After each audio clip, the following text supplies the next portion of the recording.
देखो बच्चों, आज कुछ सर्किल से रिलेटेड कुछ जानकारी देने जा रहे हैं, समझ गया ना। पहले ब्रेथ के से रिलेटेड कुछ जानकारी, जैसे ये क्या होता है, ये ब्रेथ है ना। तो ये ब्रेथ है, तो ब्रेथ का जो होता है एक व्यास होता है। क्या होता है? एक व्यास होता है, जो ये वाला पार्ट होता है, समझ गया ना। उसके बाद क्या होता है, इसका एक त्रिज्या होता है, जो त्रिज्या भी इसको कहते हैं, समझ गया ना। इसको क्या कहते हैं?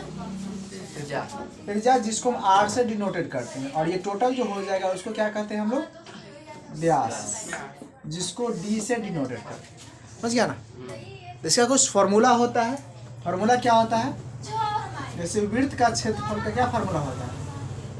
पाई आर स्क्वायर, समझ गया ना। फिर क्या होता है, वृत्त की परिधि का क्या फॉर्मूला होता है? 2 पाई आर, हो गया ना।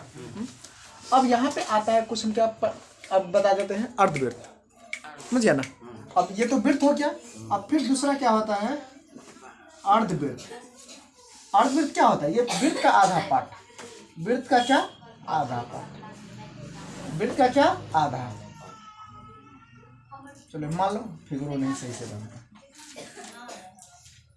चलो ये मान लो वृत्त आधा है ना। इसका तो एक सेंटर होगा ना, इसको हम कहते हैं आर त्रिज्या।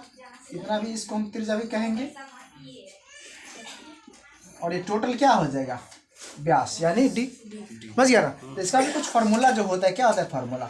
जैसे इसी तरह वृत्त का क्षेत्रफल बराबर पाई आर स्क्वायर। और ये वृत्त की अपेक्षा तो ये तो आधा वृत्त है, तो इसलिए हम क्या काम करेंगे, हाफ से भाग देंगे। मतलब इसका फार्मूला क्या हो जाएगा? 1/2 पाई आर स्क्वायर। कोई दिक्कत? ये दिखता है ना नीचे उसमें। उसी तरह क्या हो जाएगा, वृत्त की परिधि। वृत्त की परिधि जो होता है, जो परिधि करने का मतलब क्या हो गया, यहाँ से कोई बच्चा चलेगा और यहाँ आते हुए फिर यहाँ आ जाएगा, तो भी एक राउंड होगा। तो हमको ये पता है, जैसे वृत्त जो होता है ये वाला, ये जो मालूम है हमको, इसको हम क्या चीज कहते हैं? इसको पाई आर से करते हैं कोडिंग। क्या चीज? ये इतना जो होता है, क्या होता है? पाई आर होता है। क्या होता है ये? पाई आर। अब प्लस यहाँ से यहाँ तक कितना होता है? डी। यानी हम क्या लिखेंगे? पाई आर अब प्लस डी, या इसको हम ऐसे भी लिखते हैं पाई आर अब प्लस 2 आर। ये भी फॉर्मूला हो गया। अब देखो कुछ क्वेश्चन हम लेके चलते हैं। जैसे क्वेश्चन क्या लेके चले, जो वृत्त का क्षेत्रफल क्या होगा जिसकी त्रिज्या इतना हो, समझ गया ना। क्या हो जाएगा? जैसे वृत्त का क्षेत्रफल और परिधि क्या होगा। हाँ, अगर मान के चलो, अगर वृत्त की त्रिज्या यदि व्यास में दिया रहे, क्या चीज में? व्यास में दिया रहे, तो डी बराबर क्या होता है? 2r। यदि आर हमको निकालना होता तो d/2 हो गया। तो वृत्त का क्षेत्रफल और परिधि क्या होगा, जिसकी त्रिज्या या जिसकी व्यास ले लेते हैं, व्यास 14 सेंटीमीटर हो गया। तो हमको क्या मालूम है? वृत्त का व्यास मालूम है ना। व्यास मालूम है ना हुआ, तो व्यास तो यहाँ से यहाँ तक हो जाएगा। मतलब d बराबर कितना? 14 सेंटीमीटर। तो r बराबर क्या निकलेगा ना, d/2, यही ना। तो r = क्या हो जाएगा? 14/2, यानी r बराबर 7 सेंटीमीटर। मालूम चल गया।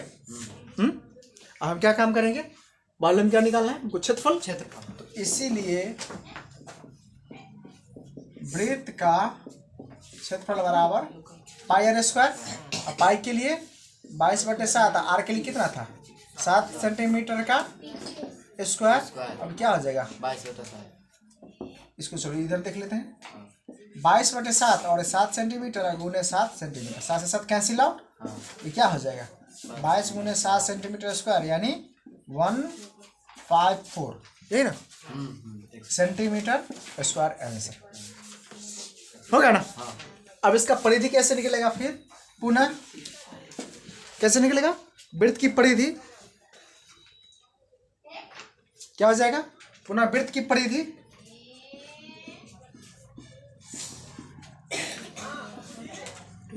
2 पाई आर। तो 2 अपने जगह पे, पाई के लिए 22/7, आर के लिए 7 सेंटीमीटर, 7 से 7 कट जाएगा ना, यानी 44 सेंटीमीटर। आया ना, समझ आ गया। चलो और कोई दूसरा?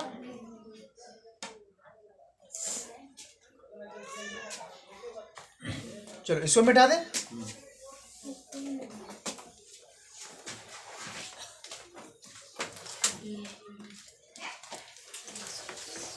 अब देखो अर्धवृत्त के लिए हम थोड़ा सा बताते हैं। देखो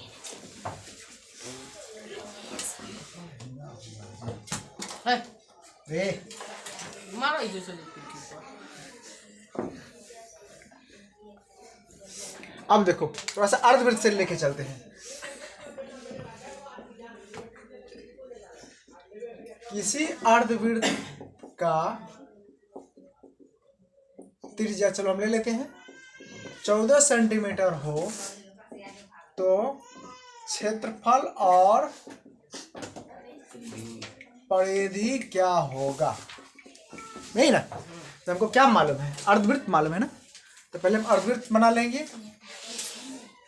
ना। इससे हमको क्या मालूम है? त्रिज्या मालूम है, मतलब ये आर मालूम है ना। आर कितना है? 14 सेंटीमीटर। हो गया ना? तो पहले क्या निकलेगा? वृत्त का क्षेत्रफल, क्योंकि ये आधा वृत्त है ना, तो आधा वृत्त है तो वृत्त का क्षेत्रफल निकालेंगे, उसमें 2 से भाग दे देंगे, आसान हो जाएगा ना। जैसे ये मान के चलो ये गेंद है, ये गोला है, समझ गया ना। इसका हमको वजन मालूम है, इसका हमको आधा वजन निकालना है, तो इसको काट देंगे आधा, बीच से तो आधा हो जाएगा ना। जैसे इसका वजन 1 किलो मान के चलो, इसका आधा कितना हो जाएगा? आधा किलो होगा। तो उसी तरह इसमें वृत्त में भी होता है। क्या होता है वृत्त में? वृत्त का क्षेत्रफल निकाल लेंगे, समझ गया ना, और उसमें 2 से भाग दे देंगे, तो आधा वृत्त का निकल जाएगा, समझ गया ना। या नहीं तो फॉर्मूला मालूम है तो उसी तरह यूज कर लो। तो चलो लिख लेंगे, अर्धवृत्त की त्रिज्या कितना है?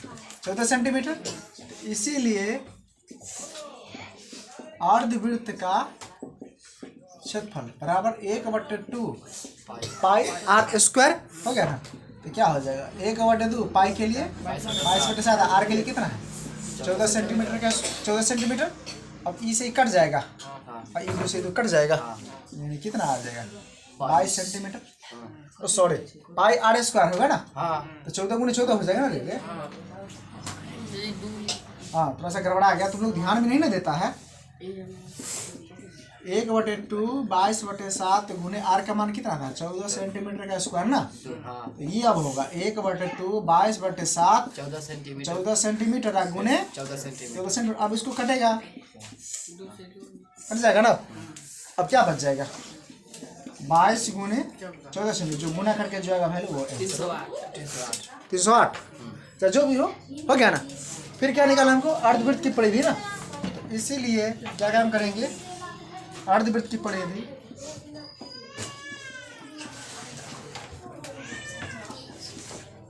हुआ, तुम लोग भी ध्यान से चलना है। अर्धवृत्त की परिधि क्या फॉर्मूला होता है? पाई आर। देखो यहाँ से यहाँ तक हम तुरंत बताए थे, इसको क्या कहते हैं? पाई आर कहते ना। ये मेरा क्या है? डी है ना। तो पाई आर प्लस डी, या इसको मैं भी लिख सकते पाई आर प्लस 2r, यही ना। तो हमको जब त्रिज्या मालूम है तो ये वाला फॉर्मूला लेंगे, पाई आर प्लस 2r। अगर व्यास मालूम रहेगा तो पाई आर प्लस डी, यही ना। तो हम क्या लिखेंगे? पाई आर प्लस 2r हो जाएगा ना।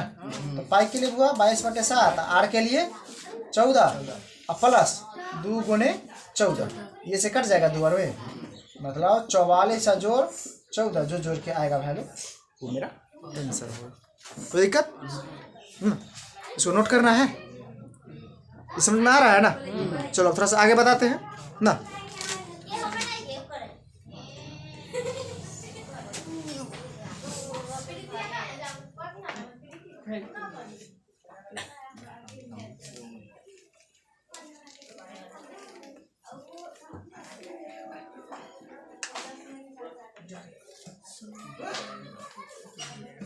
अब देखो नेक्स्ट क्वेश्चन। जैसे नेक्स्ट क्वेश्चन क्या है? जो किसी वृत्त का परिधि हम दे देते हैं, क्या दे देते हैं? परिधि दे देते हैं, तो उसका क्षेत्रफल क्या होगा? समझ गया ना। हम इसी तरह क्वेश्चन ले लेते हैं। जैसे मान कर चलो किसी वृत्त की परिधि 44 सेंटीमीटर हो तो इसका क्षेत्रफल क्या होगा? यही ना। हमको क्या मालूम है? किसी वृत्त का परिधि मालूम है, परिधि मालूम है ना। वो हम क्या काम करेंगे? एक वृत्त बना लेंगे पहले। हमको त्रिज्या मालूम है? नहीं है ना मालूम, तो त्रिज्या लिखेंगे परंतु इसको हमको मालूम नहीं है, क्वेश्चन मार्क का साइन दे दिए। समझ गया ना?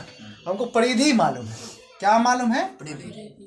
परिधि मालूम है। कितना है? 44 सेंटीमीटर। तो हम क्या काम करेंगे, लिख लेंगे वृत्त की परिधि बराबर 44 सेंटीमीटर। हो गया ना? तो देखो जब परिधि मालूम है तो परिधि वाला ही फॉर्मूला लगाना।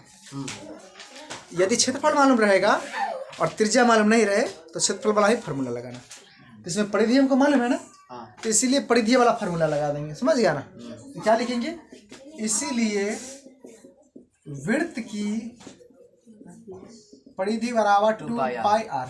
अभी क्या बोले, यदि परिधि मालूम रहेगा तो परिधि वाला फॉर्मूला लगाना, और क्षेत्रफल मालूम रहेगा तो क्षेत्रफल वाला ही फॉर्मूला लगाना। कब? जब त्रिज्या मालूम ना रहे तब। समझ गया ना? तो वृत्त की परिधि का फॉर्मूला लगा दिया 2 पाई r। और परिधि तो हमको मालूम है, कितना है? 44 सेंटीमीटर, और 2 और पाई के लिए 22/7। r तो मालूम नहीं है ना। अब देखो इधर से इधर तो कट जाएगा ना, तो ये 22 से 44 के बार में 2 बार में, और ये 2 से ये 2 कट गया, इधर 1 बचा ना। अब ये क्या लिखेंगे, 1 = 1/7 गुने r। हो गया ना? अब ये 7 इधर आएगा तो भाग में इधर आएगा तो क्या चीज में हो जाएगा, गुना में हो जाएगा। r मालूम चल गया हमको 7, चल गया मालूम। चलो r क्या मालूम चल गया, 7। और जब r हमको 7 मालूम चल गया तब क्या काम करेंगे, अब फॉर्मूला लगाएंगे। क्या निकालने के लिए हमको बोल रहा है, क्षेत्रफल ना, यही ना। तो क्षेत्रफल निकालने के लिए क्या काम करेंगे, इसीलिए वृत्त का क्षेत्रफल बराबर पाई r², पाई के लिए 22/7 और r के लिए ये वाला 7 सेंटीमीटर का स्क्वायर, ये 22/7 मल्टीपल 7 सेंटीमीटर और मल्टीपल 7 सेंटीमीटर। 7 से 7 कट गया, अब क्या बच गया, 22 × 7 जो भी आएगा गुना करके सो आंसर। कोई दिक्कत नहीं ना? हाँ, और एक और बताए, हाँ क्या चीज, शंकु। तो शंकु अगले दिन, अभी वृत्त से बताते हैं ना, शंकु बताएंगे, क्षेत्रफल वाला ना। चलो इसको मिटा देते हैं।